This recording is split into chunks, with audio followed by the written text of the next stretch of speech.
अजीती सारा गलती हम तोहरा के माफ कैनी। कहिया कि भैया हमरा विश्वास नहीं के होत कि रुआ हमरा के माफ कैनी। वो पूछिए न कि बतावा अजीती तोहरा कैसे विश्वास होई कि तोहर भाई शंकर तोहरा के माफ कैलन।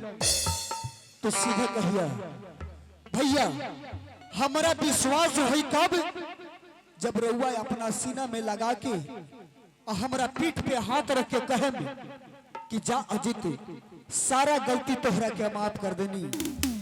वही मेरा तारा हाथ में खंजर हुई उठैया और शंकर के जान से खत्म कर दी है। ठीक बा, लेकिन बिहान भइले पुलिस प्रशासन चले तो ओकरा के संभाली के। अरे पुलिस प्रशासन के का चिंता कैले बड़ा, पुलिस प्रशासन के चिंता छोड़ दे। पुलिस प्रशासन आई तो डायरेक्ट हमारा दरवाजा पे आई। पुलिस प्रशासन बगैर हमरा से पूछले उ तहरा दरवाजा पे ना आई। अगर चल भी जाई तो हमरा से पूछिए के तोरा के गिरफ्तार करी। ऐसे हाँ तो का सोचता नहीं, चली भोलेनाथ के मंदिर में तो चलो। आज ओकरा के हम अपना हाथे से मारा। ठीक बा चलो, तो देर काहे कैले बड़ा। चलो हम चले, खतरा तैयार बानी, तू चिंता मत करिए। हरि राम हरि कृष्ण।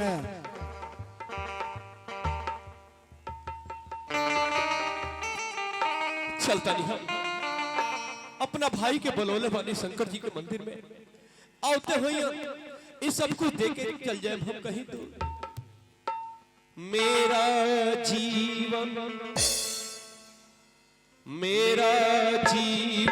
कोरा कोरा ही रह गया, जो लिखा था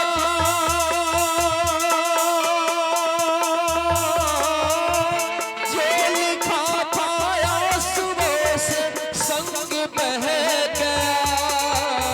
मेरा जीवन कोरा कागज कोरा ही रह गया। अभी लेकिन आई हमार भाई आते हुए हम इस सब कुछ दे के ये घर दुआर छोड़ के कहीं दूर चल जाए। भैया भैया हमरे के माफ कर दी भैया, हमरे से बहुत बड़का गलती हो गई। हमरे के माफ कर दी भैया, हमरे के माफ कर दी भैया।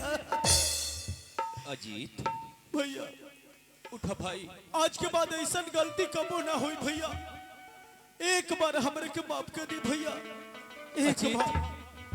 हम तरह के माफ कर देनी भाई, हम तरह के माफ कर देनी। लेकिन भैया हमार नहीं के विश्वास होकर कि रहूंगा हमरे के माफ कैनी। लेकिन कैसे विश्वास करबे कि हम तरह के माफ कर देनी। भैया एक बार हमरे के अपने गले से लगा ली और कही कि जा जा अजीत बाबू तोहरे के माफ कैनी, तब हम मानम कि रहूंगा हमरे के माफ कर देनी भैया। ए अजीत तोहरा के हम भाई के तरह ना हो, तोहरा के बेटा के तरह पोस पाल के बड़ा कइले बानी। बचपन में छोड़ के हमनी के माई बाबू गुजर गई लो, तो तोहरा के भाई के दर्जा ना बल्कि अपन बेटा के दर्जा दे के पलले बानी। तोहरा आंख में कभी आंसू बर्दाश्त नहीं कइले भाई, कभी आंख में आंसू बर्दाश्त नहीं कइले। चोट लगे तुझको तो दर्द मुझे होता है, आंख तेरी छलके तो दिल ये मेरा रोता है। भाई भाई में अक्सर ये होता है, ये होता है। भाई भाई में अक्सर ये होता है, ये होता है।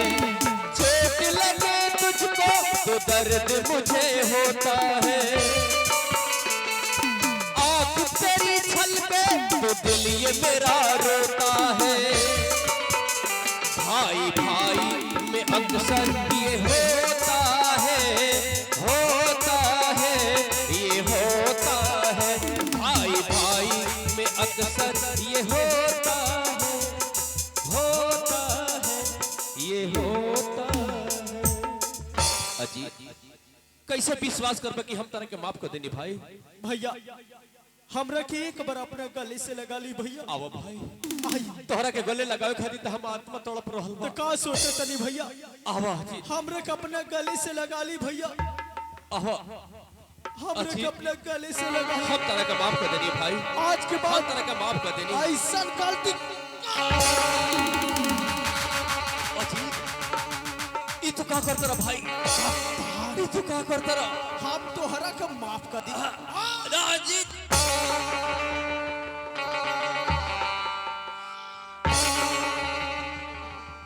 अजीत, ई तू अच्छा ना कइला भाई। अरे जना संपत्ति के लालच में आके तू खून कर देलो। अरे इहे तो सब संपत्ति तोहरा के देवे खातिर आई रहनी है भाई, तोहरा के देवे खातिर आई रहनी है। बोलो ये हमरा से का हो गई? अरे अपने हाथ से अपना भाई के खून कर देनी। देखा जीती, यहाँ से चल चलो न तो अचानक अगर केहू मंदिर में पूजा पाठ कर आई और हमनी के देख ली तो हमनिए के दोनों आदमी के लोग बर्बाद कर दी। चले भागी से आई। अजीत के भौजी,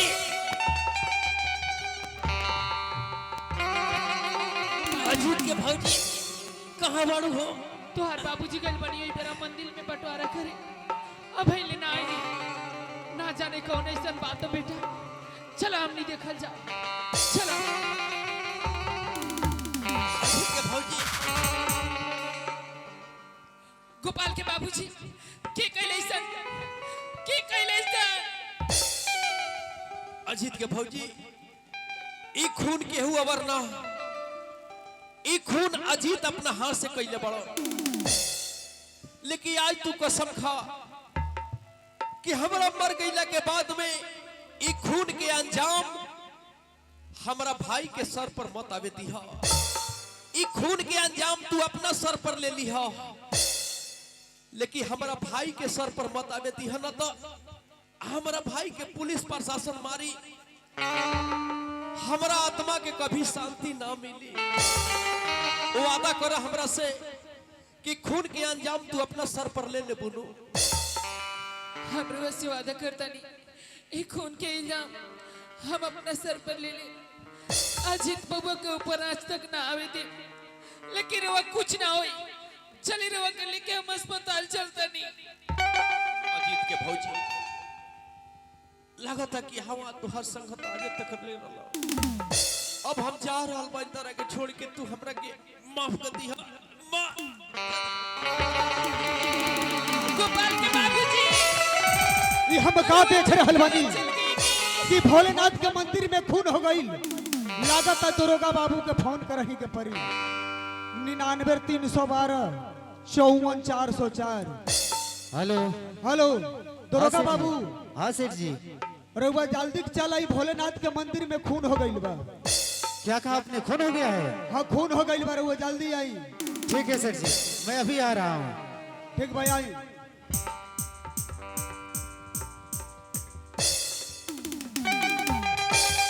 अब राम सेठ जी, राम राम। कहाँ पे खून हो गया है? यहाँ भोलेनाथ के मंदिर में खून हो गई बा। अरे तो चलिए हमको दिखाइए।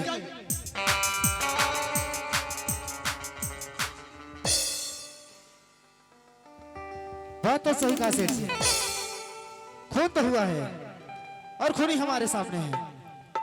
सिपाही, सबसे पहले इस औरत को गिरफ्तार करके हमारे पास लाओ, जल्द से जल्द इसको हमारे पास लाओ। क्या ये खून तुम्ही ने किया है? हाँ दरोगा बाबू, एक खून हम कैले बानी। लेकिन मुझे विश्वास नहीं होता कि हिंदुस्तान की कौन सी ऐसी नारी है जो खुद अपने ही हाथों से अपने सुहाग की हत्या कर सकती है। लेकिन क्या करें, कानून सबूत मांगता है और सबूत हमारे सामने है। मैं तुम्हें गिरफ्तार करता हूँ, तुम्हें मेरे साथ थाने चलना पड़ेगा। दरोगा बाबू, हम रवा आगे हाथ जोड़ता नहीं, बस हमरा के 2 दिन के रवा मोहलत दे दी ताकि अपना पति के हम दाग लाश के दाह संस्कार कर दी। दरोगा बाबू, जो तुम कह रही हो वो हो नहीं सकता, कानून हमें इसकी इजाजत नहीं देता है। एक खूनी की मदद मैं कभी नहीं कर सकता।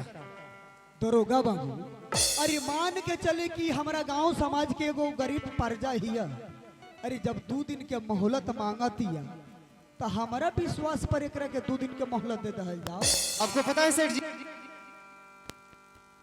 आपको पता है आप क्या कह रहे हैं? एक खूनी की मदद करने के जुर्म में मैं आपको भी गिरफ्तार कर सकता हूँ। देखिए दरोगा बाबू, हमारा विश्वास पर एकरा के 2 दिन के मोहलत दी। अगर ये 2 दिन के बाद अगर नहीं खे जात तो तीसरका दिन हम एकरा के पकड़ के लिया के रहुआ लगे हम जमा कराए। ठीक है सेठ जी, आपके कहने पे मैं इसको 2 दिन का समय दे रहा हूँ, लेकिन 2 दिन बाद मैं फिर वापस आऊंगा और इसको गिरफ्तार करके थाने में ले चलूंगा। सिपाही चलो।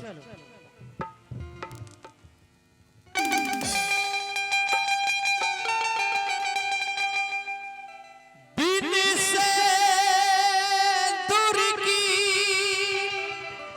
सोनी मंगिया,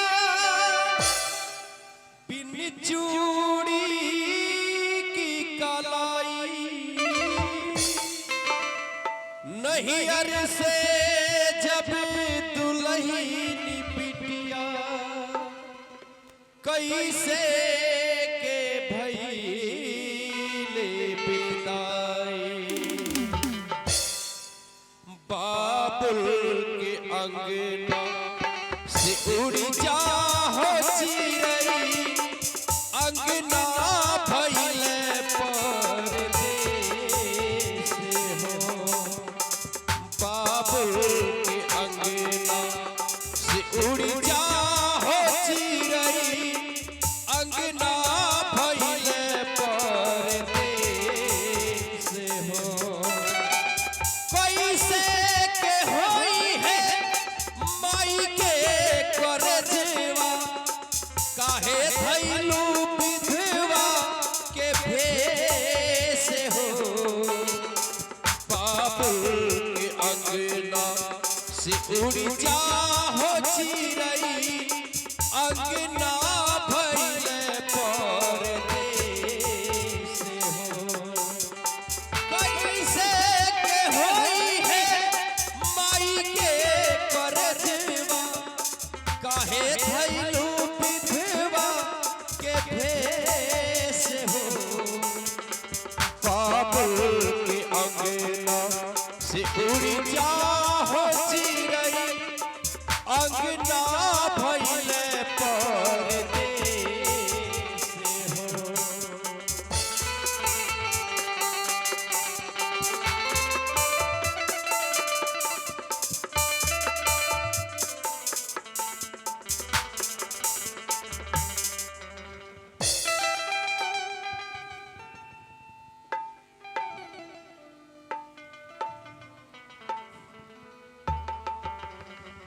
एक दिन नदी के तीरे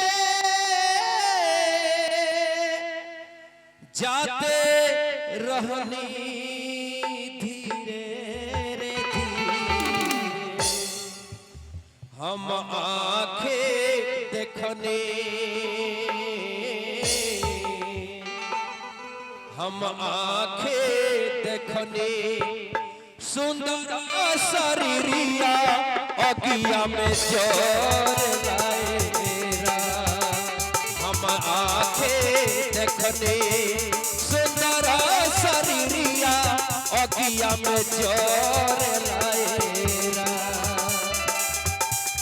एक दिन नदी के तीरे जाते रहने धीरे रे धीरे, हम आंखें देखने सुंदर शरीरिया, अगिया में जोर लाएगा। हम आंखें देखने सुंदर शरीरिया, अगिया में जोर लाएगा।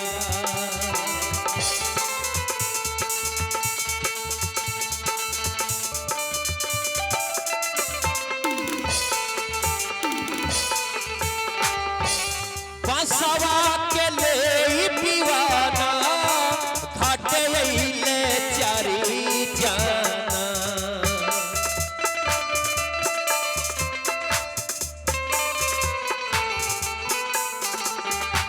बसवा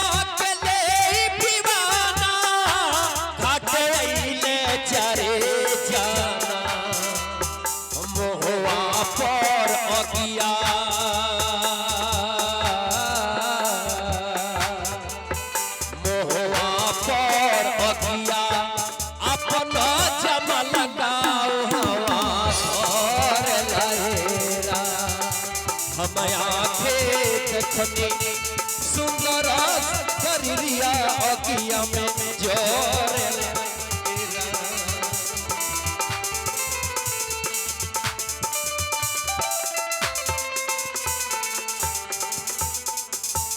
गोपाल बेटा ए व्रत हमने के लगे कोनो सहारा नहीं खे बेटा कैसे तोरा बाबूजी के दाह संस्कार होई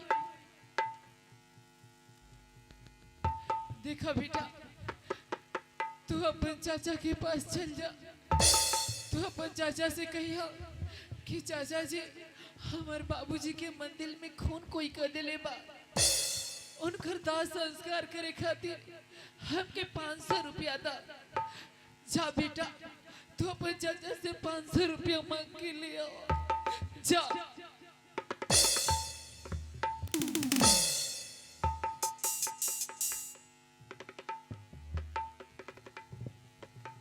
हेलो हेलो कहाँ बानी जी लक्ष्मी अरे का बात बा हो चला घर के भीतर आवा आवा चल के बात कर जाओ आवा प्रणाम चाचा प्रणाम चाचा गोपाल अरे का बात बा बेटा काहे रो तेरा का भइल बा हमारे पापा जी के शिव मंदिर में खून हो गइल बा का तोहर बाबूजी के शिव मंदिर में खून हो गई हमरा भैया के खून हो गई हे भगवान का हो गई चाचा उनके काम क्रिया खातिर 500 रुपया चाहिए हमके तोहर बाबूजी के दाह संस्कार करे खातिर 500 रुपया चाहिए अरे बेटा ये सब कुछ तोहरे आ तू मंगबो कैला तो 500 रुपया अरे 5000 मन तो तेपरो ही तोहर चाचा देवे से इनकार ना करते तोहर 500 रुपया चाहिए एगो काम कर तू हाथ ऊपर कर हम अभी तोहरा के 500 रुपया देतनी अरे हम देतनी तोहरा के 500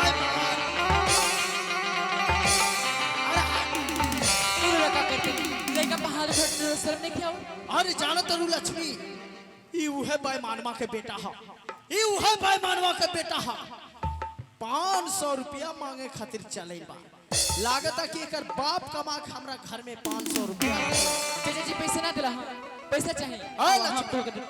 अरे ई का करता अजन करते तो सही करता नहीं जी लक्ष्मी अरे पैसा लक्ष्मी वाह पैसा चाहिए आज के बाद हम तोहरा के देख लेंगे तू हमरा नजर चले ले तभी तो तोहरा के छोड़े तनी जान से मार दे हम चल भाग अरे चला सारा मुंडे खराब कर दे चलिए पैसा मांगे चले ले पैसा आवा